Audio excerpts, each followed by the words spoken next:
আসসালামু আলাইকুম, hello everyone. আজকে নতুন আমরা একটা প্রজেক্ট নিয়ে আসছি। আজকে প্রজেক্টটা হচ্ছে যে সাপোজ আপনার একটা ওয়েবসাইট আছে। সো আমি যদি একজন ইউজার হই বা একজন ভিজিটর হই, আমি আপনার ওয়েবসাইটে গিয়ে আপনার প্রোডাক্ট বা আপনার সার্ভিস, আপনার কোম্পানি সম্পর্কে আমি ডিটেলস জানার চেষ্টা করব, তাই তো? তো সেক্ষেত্রে অনেকে কি থাকে যে প্রতিটা ওয়েবসাইটের, এখন আমরা যেটা করি, প্রতিটা ওয়েবসাইটের বা প্রতিটা বিজনেসের পাশে একটা ছোট একটা চ্যাটবোর্ড থাকে, যেটা কিনা আপনার আনসার বা কোয়ারি দিয়ে থাকে। তো আপনি যদি ধরেন যে এরকম একটা চ্যাটবোর্ড থাকে, আপনি আমার ওয়েবসাইটে গেলেন বা আপনার ওয়েবসাইটে আমি গেলাম, গিয়ে আমি আমার ইনফরমেশন দেওয়ার পরে সে আমাকে আপনার ওয়েবসাইটের ডিটেলস, আমাকে ইনফরমেশন সে আমাকে কি জানিয়ে দিবে। কীভাবে? আমাকে মেইলের মাধ্যমে জানাতে পারে, বা স্ল্যাগের অর্থাৎ হোয়াটসঅ্যাপের মতো স্ল্যাগে জানাতে পারে। হ্যাঁ, এবং কি শুধু জানিয়ে দিবে তা না, আর সে যে আসছে এই ইনফরমেশনটা পর্যন্ত আপনার মিলে যাবে। পাশাপাশি লগ ফাইলও আপনার যে একটা ডাটাবেস থাকবে, সেই ডাটাবেসে সেটা সেভ হবে। চলুন আমরা এটা প্র্যাকটিক্যালি দেখি। সাপোজ ধরেন যে এই আপনার ব্যাকএন্ডে, অর্থাৎ আপনার ওয়েবসাইটের ব্যাকএন্ডে তো আপনার অনেক ধরনের ডাটাবেস রাখবেন, তাই না? সো ওইখানে ডাটা হিসেবে আপনারা রাখলেন যে সাপোজ ধরুন যে আপনার বিজনেসের পলিসি, বিজনেসের strategy, business product, business service, তারপর inventory items, inventory planning. So আপনি সাপ্লাই চেইন প্ল্যানিং অনেক কিছু রাখবেন আপনার ওয়েবসাইটে। আমি একজন ইউজার বা একজন ভিজিটর হিসেবে আমি আপনার ওয়েবসাইটে ভিজিট করতে গেলে সেক্ষেত্রে আপনি এই ধরনের একটা পপ আপ দিবেন। সাথে সাথে আমি যে জিনিসটা জানতে চাচ্ছি সেই জিনিসটাই আপনি আমাকে আউটপুট দিবেন বা আপনার সিস্টেম আমাকে দিবে। তো সেটা কীভাবে করে দেখেন। এইটা হচ্ছে ধরুন যে আপনার বিজনেসের একটা ডাটাবেস। আপনার বিজনেসে অনেক ডাটাবেস রাখবেন, সফটওয়্যার রাখতে পারেন, আপনার বিজনেস পলিসি থাকবে, অনেক কিছু থাকবে, তাই তো? তো এইটা ধরেন যে এই ইউনিলিভার, এইটা ধরেন যে একটা ডাটা, হ্যাঁ? ধরুন যে এটা আপনার একটা কোম্পানি ইউনিলিভার, এই ডাটাগুলো আপনি রেখে দিয়েছেন ব্যাকএন্ডে। ঠিক এক্স্যাক্টলি ডাটাটা দেয় কিনা সেটা আমরা আসলে টেস্ট করে দেখব। এখানে কি আছে? এই ফাইলের মধ্যে অনেক ইনফরমেশন আছে, তাই না? About Unilever, business segments, purpose, vision, financial performance, sustainability, তারপর হচ্ছে ইনোভেশন অ্যান্ড রিসার্চ ডেভেলপমেন্ট। তো আমি যদি innovation and research and development সম্পর্কে জানতে চাই, আসলে সেটা দিচ্ছে কিনা। ধরুন যে আমি একজন ইউজার, আমি তো আর জানবো না ব্যাকএন্ডে কি আছে, আসলে দিচ্ছে কিনা আমরা টেস্ট করে দেখি। তো চলেন, এটা ধরেন যে আমি নাম দিলাম যে আজাদ, এখানে দিলাম যে আজাদ, মেল অ্যাড্রেস দিলাম যে azaduniverse@gmail.com, দেন ফোন নাম্বার দিলাম আমার ফোন নাম্বার। এই যে আমি কি জানতে চাচ্ছি, কোয়ারি। তো আমরা কি জানবো? আমরা জানবো যে ইনোভেশন, রিসার্চ অ্যান্ড ডেভেলপমেন্ট। ধরুন যে আমি এটা জানি না, জাস্ট আমি এটা দিলাম, আসলে কি সেটা দিচ্ছে কিনা দেখি। ইনোভেশন, আমি ইউনিলিভার লিখে দিলাম, Unilever innovation, then research, SER, research and development, হ্যাঁ, R&D ডেভেলপমেন্ট, আমি এটা লিখে দিলাম। দেন আমি যখন সাবমিট অ্যাকশন করব, দেখি সে আমাকে কি আউটপুট দেয়।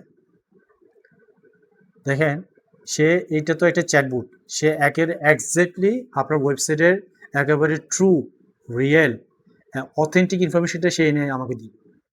একেবারেই কোনো উল্টোপাল্টা ইনফরমেশন সে আমাকে দিবে না। আপনি দেখেন সে আমাকে দিচ্ছে, এটা সাবমিটিং হচ্ছে। দেখেন এখানে একটা পপ আপ বা নোটিফিকেশন চলে আসছে, your query has been submitted, check your email for the answer. চলেন, আসলে আমার ইমেল অ্যাড্রেস আসছে কিনা। আমি ইমেল অ্যাড্রেস দিয়েছিলাম কোনটা, আজাদ ইউনিভার্সিটি হচ্ছে যে আমার, এটা ছিল আমার ইমেল অ্যাড্রেস।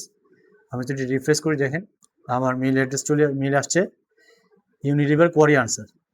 এই মেলটা ওপেন করলাম, কি দেখতে পাচ্ছি যে mister Azad, thank you a lot, your query is, আমি কি দিয়েছিলাম দেখেন, Unilever innovation, research and development, এই কোয়ারিটা দিয়েছিলাম।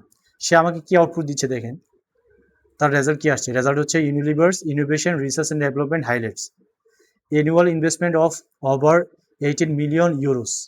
দেখেন অ্যানুয়াল ইনভেস্টমেন্ট ছিল কত, 80 মিলিয়ন ইউরোস ছিল R&Dতে। চলেন আসলে কি এক্স্যাক্টলি সেটা ছিল কিনা ডাটাবেসে চলেন দেখি আমরা।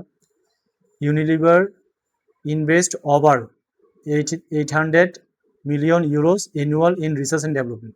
তার মানে এরপরে এক্স্যাক্টলি সে আমাকে যা ইনফরমেশন ছিল তাই আমাকে সে দিয়েছে। দেখেন এখানে কিন্তু তাই লিখছে, কোথায় মেলটাতে দেখেন, annual investment of over 800 million euros in research and development. Then আর অন্যান্য যে ইনফরমেশনগুলো ছিল, কি বলতেছে, global R&D centres located in the Netherlands, United Kingdom, United States, India, China. চলেন সেটাও আমরা একটু ক্রস চেক দিয়ে দেখি। এই যে দেখেন, উইথ গ্লোবাল R&D সেন্টার্স হচ্ছে কোথায় কোথায়, Netherlands, United Kingdom, United States, India and China. That means আমি যা চেয়েছি ও আমাকে তাই তাই ইনফরমেশন দিয়েছে। সো আপনার এই ধরনের একটা সিস্টেম আপনাকে অটোমেটিকভাবে আপনার কোনো কিছু করা লাগবে না, জাস্ট আপনি ইনফরমেশনগুলো আপডেট করে রাখবেন। যে কোনো একজন ইউজার আসবে বা ভিজিটর আসবে, সে আপনাকে ডাটা দিবে, ডাটা দিলে সেই কোয়ারি অনুযায়ী কিন্তু তাকে ইনফরমেশনগুলো পাঠিয়ে দিন। চলেন এডমিনে সেই কে, ধরুন যে আপনার যে একজন ওনার, আপনার কাছে পর্যন্ত মিল যাবে যে হ্যাঁ একজন, দেখুন নিউ কোয়ারি রিসিপ্ট, একজন ইউজার আসছিল, দেখেন কী কী আছে এখানে, dear sir the new user entry and Unilever query sent. তাহলে একজন ইউজার আসছিল সেটা বলতেছে, এবং কি কোয়ারি যে পাঠানো হয়েছে সেটা বলতেছে, তার কি কি ইনফরমেশন সেখানে সে পাঠিয়েছে দেখেন, সেটাও বলে দিচ্ছে যে একজন ইউজার আসছিল যার নাম হচ্ছে যে আজাদ, ইমেল হচ্ছে যে এইটা, ফোন নাম্বার হচ্ছে যে এইটা, দেন কোয়ারি ছিল যে এইটা, এবং কোয়ারি আনসার কি দিয়েছে সেটাও সে এই এডমিনকে ইনফর্ম করে দিচ্ছে যে আমি কোয়ারি হিসেবে এই জিনিসটাকে পাবলিশ করেছি, সেন্ড করেছি মেলে। শুধু এইটাই না, দেখেন আপনি যেহেতু একজন ওনার থাকবেন, আপনি এটা লগ ফাইল হিসাবে এটা কি থাকবে, ডাটাটা সেভ থাকবে। দেখেন আমি যদি আরও আগে টেস্টিং করছি, তো এটা হচ্ছে 3 নম্বর, 4 নম্বরে যাই, এই যে দেখেন, এই যে আমার নাম দিয়েছিলাম আজাদ, আজাদ ইউনিভার্স, এই যে ফোন নাম্বার, দেন হচ্ছে যে আমার কি ছিল টপিক্সটা সেটা পর্যন্ত শো করতেছে, কোয়ারিটা Unilever innovation research and development, এবং কি আমাকে কি রেজাল্ট দিয়েছে সেই রেজাল্টটা পর্যন্ত এখানে সেভ আছে। আপনারা দেখতে পাচ্ছেন যে দেখেন এই রেজাল্টটা পর্যন্ত সেভ আছে, অ্যানুয়াল ইনভেস্টমেন্ট অফ এবার 800 million euros in research and development. Global R&D centre হচ্ছে কোথায় কোথায়, Netherland, United Kingdom, United States, India and China. That's it. তাহলে এই ধরনের প্রজেক্ট আমরা দেখতে পারলাম যে আপনার একজন অ্যাসিস্ট্যান্ট হিসেবে একটা চ্যাটবট আপনার কোম্পানির ইন ডিটেলস একজন ইউজারকে বা একজন ভিজিটরকে সব কিছু প্রোভাইড করবে। ইভেন আপনি সেটাকে লগ হিসাবে আপনি এটা সেভও করতে পারবেন আপনার ডাটাবেজে। সো আজকে প্রজেক্টে এইটুকু, সবাই ভালো থাকবেন। এই ধরনের প্রজেক্ট যদি কারো প্রয়োজন হয় আমার সাথে যোগাযোগ করবেন। আসসালামু আলাইকুম।